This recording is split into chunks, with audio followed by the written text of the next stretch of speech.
Assalamualaikum. Today's discussion topic is gravitational field. The main question is what is gravitational field and show that the gravitational field is conservative field, or show that gravitational field work done in gravitational field is independent of path followed, and second point is work done along a closed path in a gravitational field is zero.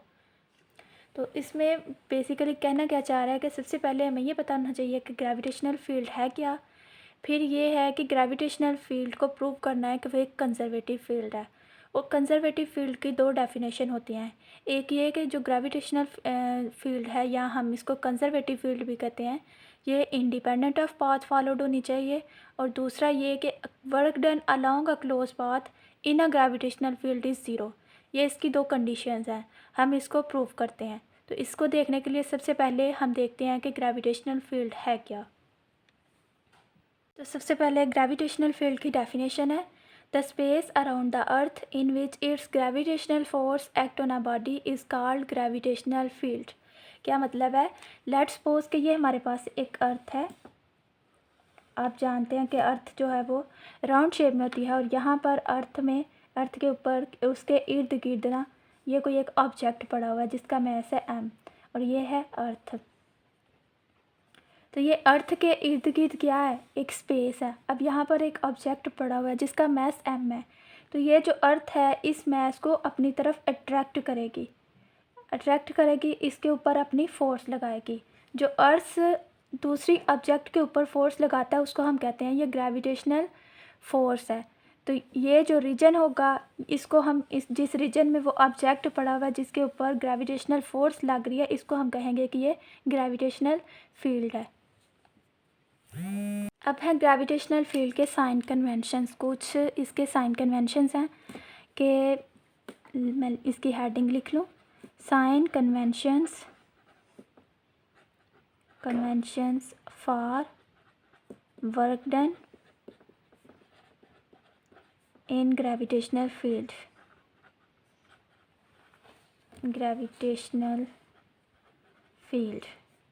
क्या sign convention है?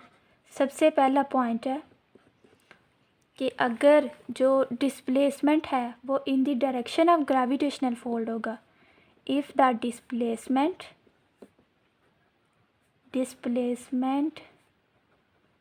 Is in the direction of gravitational force,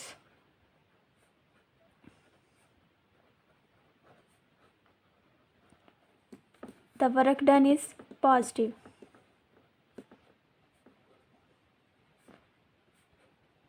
ये पहला point है। इसका क्या मतलब है, जिस डायरेक्शन में हमने फोर्स लगाई हमारा डिस्प्लेसमेंट में उसी डायरेक्शन में आया। तो जब उसी डायरेक्शन में फोर्स, जिस डायरेक्शन में फोर्स है उसी में डिस्प्लेसमेंट आए तो वर्क डन जो है वो पॉजिटिव आता है। सेकंड पॉइंट ये है कि इफ़ द डिस्प्लेसमेंट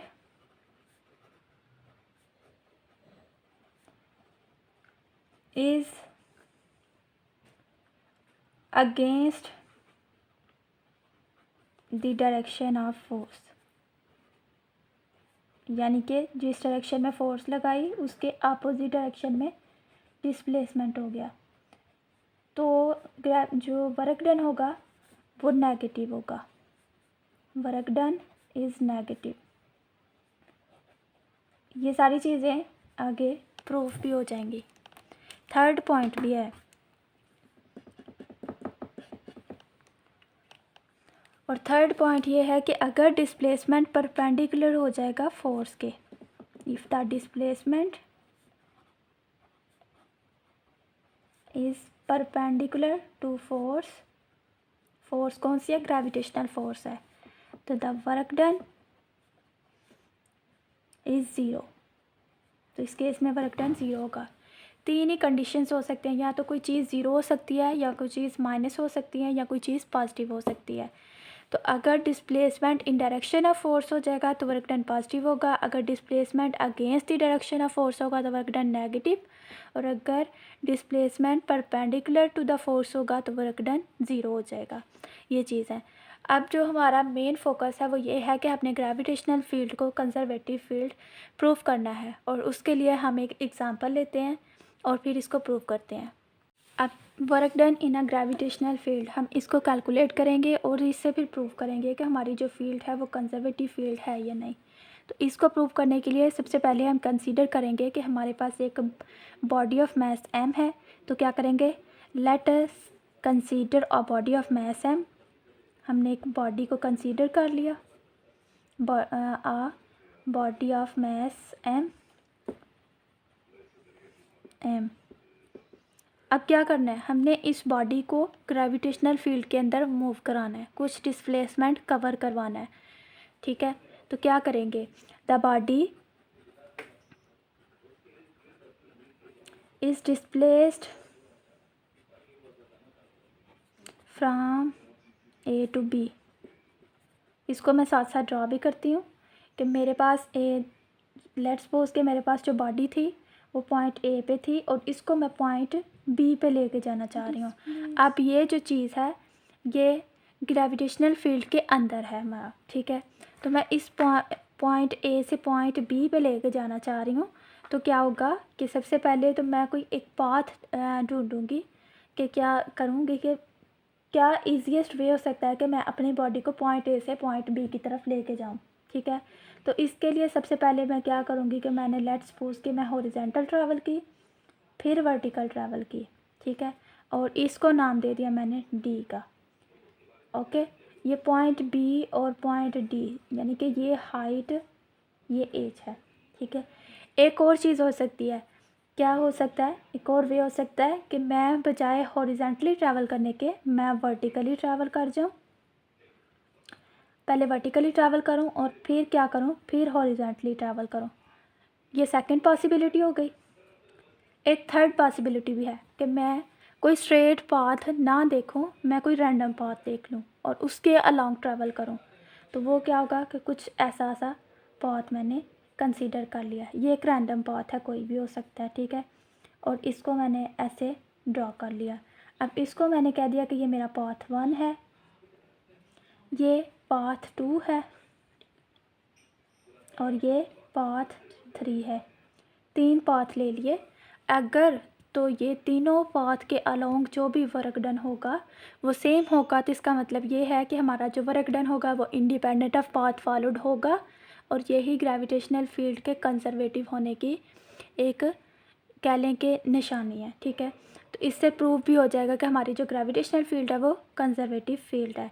और इसी को मैंने प्रूव करने के लिए कंसीडर किया कि मेरे पास एक बॉडी ऑफ मास m है जिसको मैंने डिस्प्लेस करवाना है point A to point B में, और किसके अलॉन्ग करवाना है, डिफरेंट पाथ फॉलोड कराऊंगी, along different paths with constant velocity in gravitational field, constant velocity in gravitational field.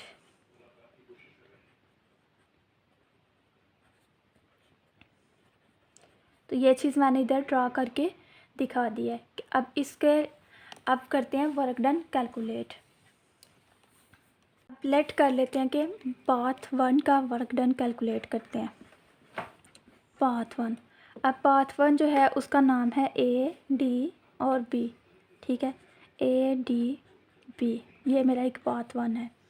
अगर इसका वर्क डन कैलकुलेट करना है तो वर्क डन जो होगा वो ए डी बी का होगा, और ये देखें ए से डी और डी से बी हम ऐसे मूव करते हैं ना, तो इसको मैं 2 पार्ट्स में ब्रेक कर लेती हूँ, A to D plus work done along from D to B, 2 parts में डिवाइड हो गया।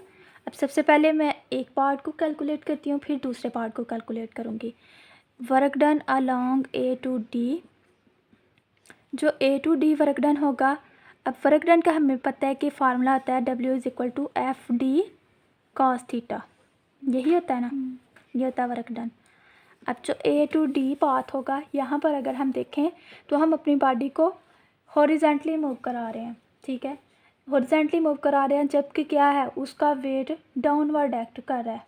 कोई भी बॉडी हो, किसी भी बॉडी का कोई भी वेट हो, ठीक है, W=mg होता है ना, तो mg लिख लो या w लिख लो, सेम बात है। अब बॉडी हो तो उसका वेट हमेशा डाउनवर्ड एक्ट करता है। अब हमारी बॉडी है, उसका वेट डाउनवर्ड एक्ट कर रहा है और बॉडी को हम किस तरफ मूव करा रहे हैं, अलॉन्ग हॉरिजॉन्टल। तो दोनों के दरमियान में एंगल क्या बन गया, 90 डिग्री। दोनों हो गया परपेंडिकुलर, तो एंगल क्या बन गया, एफ डी कॉस 90 डिग्री।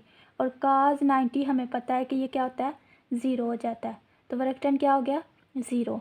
तो डब्ल्यू ए टू डी यानी कि work done along path from A to D is equal to zero. अब एक चीज़ जो हमारी साइन कन्वेंशन थी वो भी यहाँ पे प्रूव हो गई है। If the displacement is perpendicular to direction of force, हमारा डिस्प्लेसमेंट है और ये डायरेक्शन ऑफ फोर्स है, दोनों परपेंडिकुलर हो गए तो वर्क डन क्या हो जाएगा, ज़ीरो। जो हमारी फर्स्ट जो थर्ड पॉइंट पे जिसको लिखा था वो भी यहाँ पे प्रूव हो गई है। अब हम सेकंड पार्ट इसका जो है W from D to B, इसको कैलकुलेट करते हैं। इसके लिए भी एफ डी कॉस थीटा ही आएगा। अब यहाँ पर एंगल को डिफाइन करते हैं हम, एफ डी कॉस एंगल देखते हैं। यहाँ पर हमारी बॉडी जा रही है नीचे से ऊपर की तरफ और उसका वेट किस तरफ एक्ट करता है, डाउनवर्ड, हमेशा डाउनवर्ड एक्ट करेगा। तो अब क्या हो गया, हमारी बॉडी अपवर्ड थी, मूव कर रही है अपवर्ड, यानी कि डिस्प्लेसमेंट अपवर्ड है। और जो मूव कर रहा है डिस्प्लेसमेंट अपवर्ड है और जो वेट है वो डाउनवर्ड एक्ट कर रहा है। तो एंगल क्या बन गया, 180 डिग्री का, एंटी पैरेलल हो गया ना दोनों, तो एंगल बन गया 180 डिग्री का। जब 180 डिग्री का एंगल होता है तो हमारे पास जो होता है वर्क डन वो माइनस एफ डी आ जाएगा। और ये क्या है, सेकंड पॉइंट नेगेटिव हो गया ना, सेकंड पॉइंट भी प्रूव हो गया यहाँ पे। एक और चीज़ कि यहाँ पर जो मैं वर्क डन लिख रही हूँ वो एफ डी है, आपकी बुक पे हो सकता है एम जी ए डी करके कुछ इस तरह से लिखा हो। तो मैं बता देती हूँ कि जो फोर्स होती है F is equal to W is equal to M G होता है, ये हम जानते हैं। और जो डी है डिस्प्लेसमेंट, वो यहाँ पर पाथ को शो करेगा। तो अगर हम इस केस में देखें ए टू डी, तो यहाँ पर डिस्प्लेसमेंट हमारा आ जाएगा ए डी ऐसे। तो ये जो हमारा फार्मूला था एफ डी कॉस थीटा, ये हमारा बन जाएगा M G into A D cos theta. इस तरह से ये कैलकुलेट हो जाएगा। और इसी तरह से हमारा जो work done, final work done आएगा minus M G A D आएगा। और ए डी किसके इक्वल है, ये यहाँ पर ए टू डी है, नहीं डी टू बी है, ये डी टू बी। तो ये डी टू बी हमें पता है कि ये हाइट एज के इक्वल हमने लिखा हुआ है, तो यहाँ पर एम जी एज कर देंगे। तो ये माइनस एम जी एज हमारा फाइनल वर्क डन आ जाएगा फ्रॉम डी टू बी। तो माइनस एम जी एज, और यहाँ पर वो हमारी साइन कन्वेंशन भी फुलफिल हो गई है कि work done if the displacement is against the direction of force then the work done is negative. So total work done along path A D B, यानी कि जो हम कैलकुलेट कर रहे थे work done along A D B, ये दोनों का सम होना था। पहले पाथ का हमारे पास जो वर्क डन ज़ीरो आया था और सेकंड का माइनस में आया था, माइनस एम जी एच। तो वर्क डन हमारा क्या आ जाएगा, W A D B is equal to minus M G H. ये हमारे पास इस पाथ के अलोंग वर्क डन आ गया।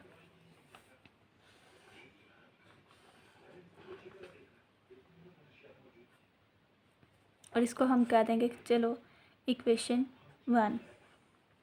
अब हम सेकंड पाथ लेते हैं, पाथ 2, जिसको मैंने कहा था कि ये पाथ हमारा, ये पाथ ए सी बी, ये वाला पाथ। अब हम इस पाथ का वर्क डन कैलकुलेट करने लगे हैं।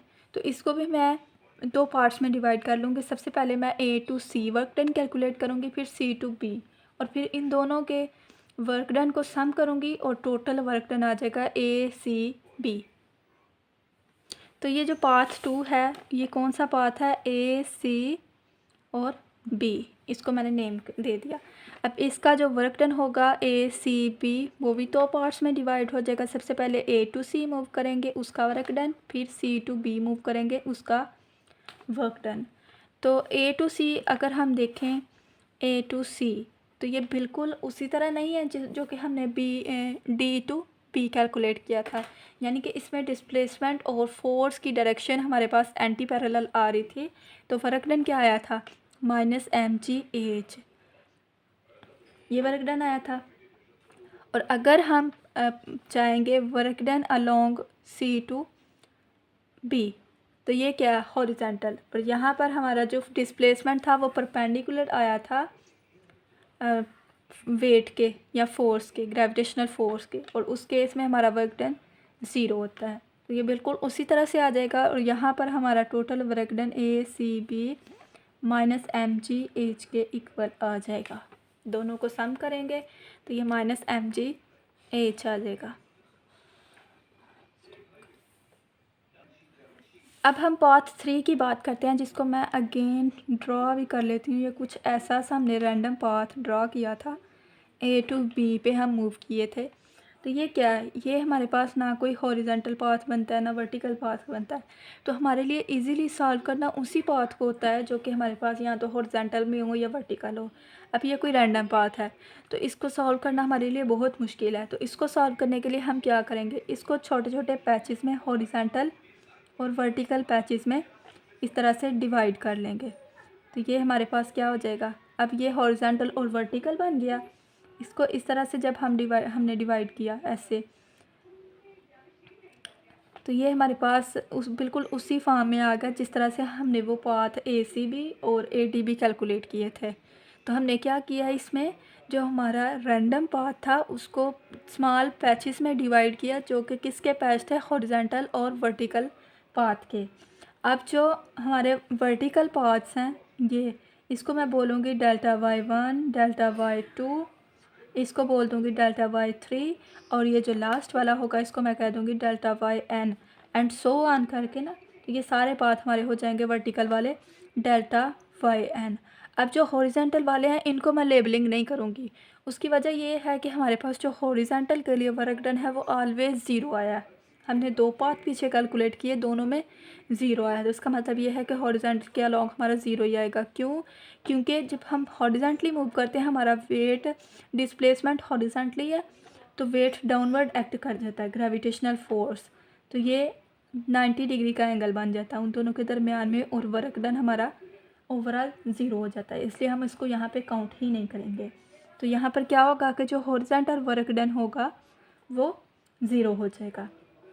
ये हमारे पास है पाथ 3 की कैलकुलेशन, AB पाथ। ठीक है, सबसे पहले क्या है कि जो हॉरिजॉन्टल वर्क डन होगा वो 0 हो जाएगा।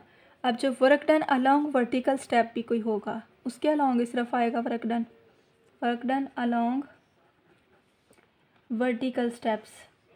हॉरिजॉन्टल स्टेप्स का लिख लिया 0। तो वर्टिकल स्टेप्स के लिए क्या करेंगे, वर्क डन किसके इक्वल होता है, work done is equal to mg के इक्वल होता है, mg delta Y1 plus mg delta Y2 plus up to so on mg delta YN।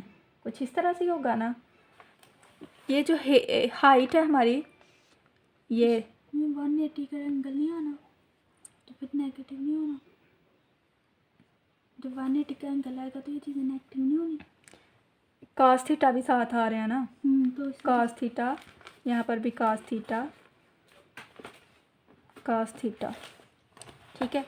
तो mg delta Y1 cos theta, mg delta Y2 cos theta, mg delta YN cos theta. अब यहाँ पर क्या होगा कि जो वर्टिकल एक्सिस के along है, यहाँ पर हमारा जो फोर्स है, ग्रेविटेशनल फोर्स और हमारे वेट के दरमियान में जो डिस्प्लेसमेंट है वो दोनों के दरमियान में एंटी पैरेलल एंगल बन जाता है। तो एंटी पैरेलल एंगल जब बनता है तो वो होता है 180 डिग्री। mg डेल्टा Y1 और जो काज है वो 180 डिग्री, सब में 180 डिग्री का एंगल आ जाएगा। वर्टिकल एक्सिस के अलोंग हमने पहले भी कैलकुलेट करके देख लिया कि एंगल कौन सा आता है, 180 डिग्री का, plus up to so on mg delta YN और काज 180 degree.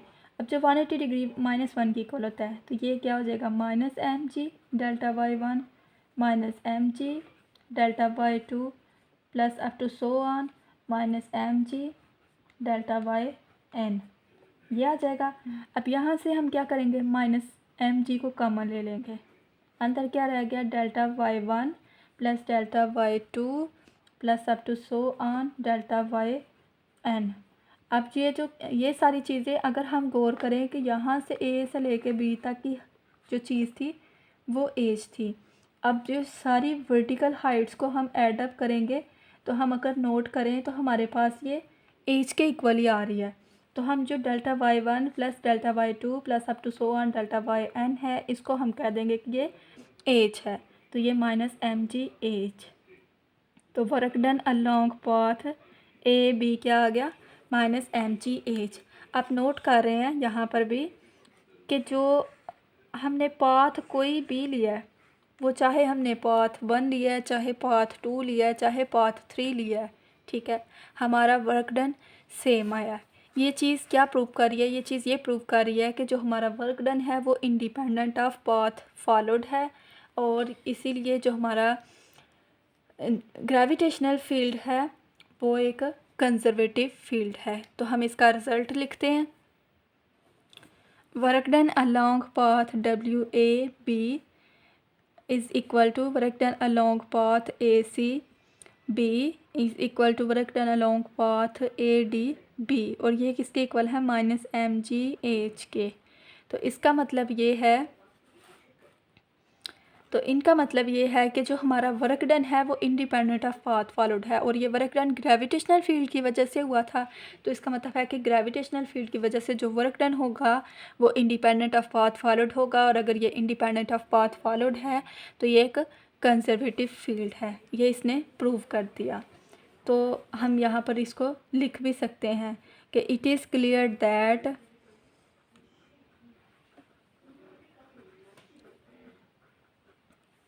Work done is independent of path followed।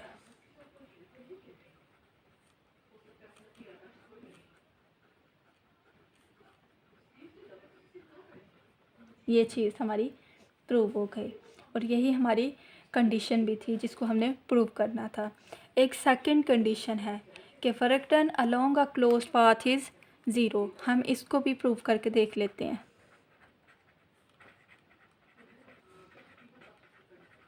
along a closed path is zero.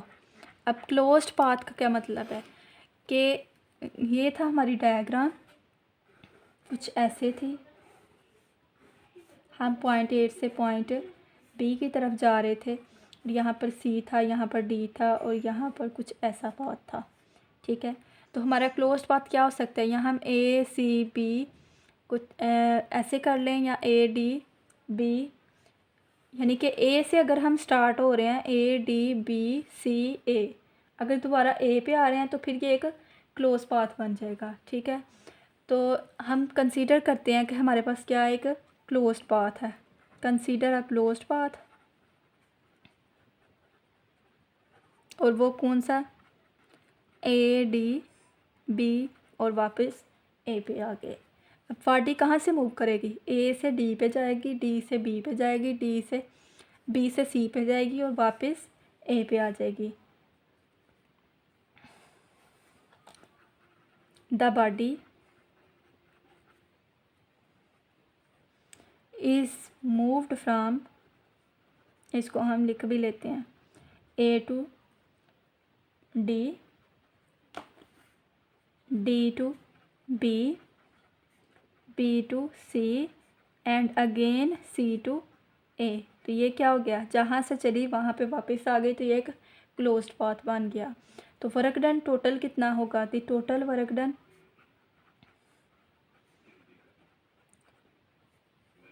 along these paths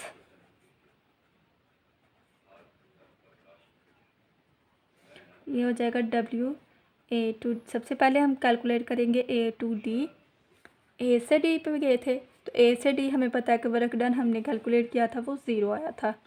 work done along B to D, तो ये हमने ये भी calculate किया था कि यहाँ पर जो है वो ग्रेविटेशनल फोर्स और डिस्प्लेसमेंट दोनों अपोजिट डायरेक्शन में आते हैं, तो वर्क डन नेगेटिव आ जाता है, mg माइनस mgh आ जाता है।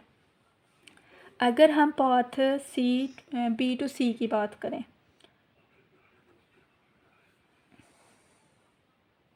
सी नहीं, वर्क डन बी टू सी जब जाएंगे तो हम मूव कर रहे हैं हॉरिजेंटली और हमारा जो वेट है वो डाउनवर्ड एक्ट करता है, एंगल 90 डिग्री का आ जाता है, तो अगेन वर्क डन 0 आ जाएगा। फिर सी टू ए आएंगे जब हम, तो डब्ल्यू सी टू ए, तो यहाँ पर क्या हमारा वेट डाउनवर्ड एक्ट कर रहा था और हम मूव किस तरफ कर रहे हैं, वो भी डाउनवर्ड कर रहे हैं, तो ये क्या है पैरेलल। सी टू ए आ रहे हैं, हम मूव कर रहे हैं। जब सी टू ए मूव कर रहे हैं तो हम डाउनवर्ड मूव कर रहे हैं ऐसे, ठीक है। और जब ऐसे मूव किया हमने तो हमारा जो डिस्प्लेसमेंट है वो भी डाउनवर्ड डायरेक्शन में है और हमारी बॉडी का वेट है वो भी डाउनवर्ड एक्ट कर रहा है, तो दोनों के दरमियान में एंगल क्या आ गया 0। तो यहाँ पर जो हमारा वर्क डन होगा वो mgh cos 0 आएगा और cos 0 1 के इक्वल होता है, तो ये mgh आ जाएगा। जो टोटल वर्क डन आएगा, टोटल वर्क डन इन सब का सम होगा, तो टोटल वर्क डन यानी कि ADBA होगा, वो इन सब का सम होगा। तो सबसे पहले इसका लिख लेंगे तो ये 0 आ जाएगा, ये माइनस mgh आएगा। उसके बाद इसका लिखेंगे तो ये भी 0 आ जाएगा और ये प्लस mgh है, तो ये 0 0 तो ऑलरेडी 0 है और ये प्लस mgh है और ये माइनस mgh है, ये दोनों एक दूसरे को कैंसिल करेंगे और टोटल वर्क डन हमारे पास 0 आएगा। WADBA, ये हमारे पास एक क्लोज पाथ था और इसका वर्क डन क्या आया 0, तो ये चीज़ भी प्रूव करती है कि work done along a closed path is 0, तो then the gravitational field is a conservative field. यहाँ पर हम लिख भी लेते हैं, hence proved that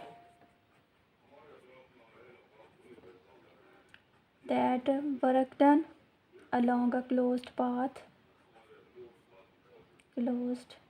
path is 0।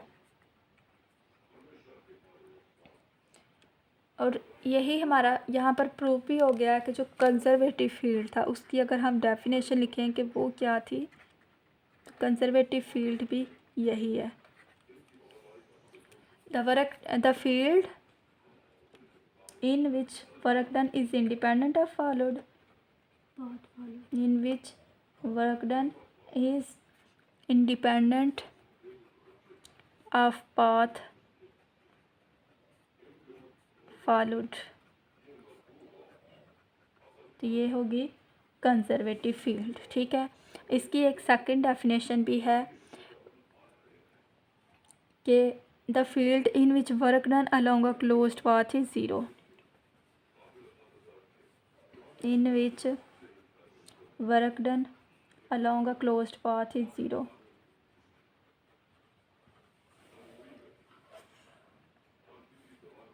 तो ये भी क्या होगी कंजर्वेटिव फील्ड। और इसकी एग्जांपल हमारे पास अभी प्रूव हो गया ग्रेविटेशनल फील्ड, और सेकंड इसकी एग्जांपल है इलेक्ट्रिक फील्ड। ये एक सेपरेट टॉपिक है। यहीं पर हमारा लेक्चर ख़त्म होता है। आज का लेक्चर आपको कैसा लगा कमेंट सेक्शन में ज़रूर बताइएगा। अगर आपका कोई क्वेश्चन हो तो भी नीचे कमेंट सेक्शन में लाजमी लिखिएगा, मैं उसका ज़रूर आंसर करूँगी। और हाज़िर होती हूँ एक नई वीडियो के साथ, एक नए लेक्चर के साथ। तब तक के लिए अल्लाह हाफ़िज़।